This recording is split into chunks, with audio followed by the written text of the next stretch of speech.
Yes, today we'll talk about how to fix or how to solve your PDF reader app.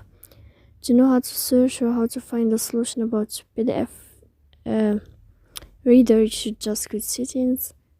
Here we click apps, default apps, app settings.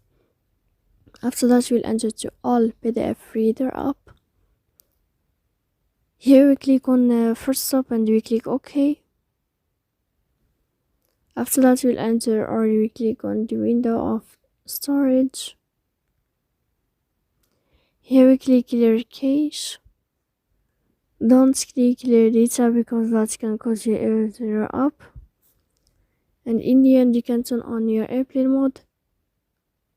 And you can turn off your airplane mode again. So please don't forget to support us by like and subscribe. See you next time in another video, and thank you for your attention.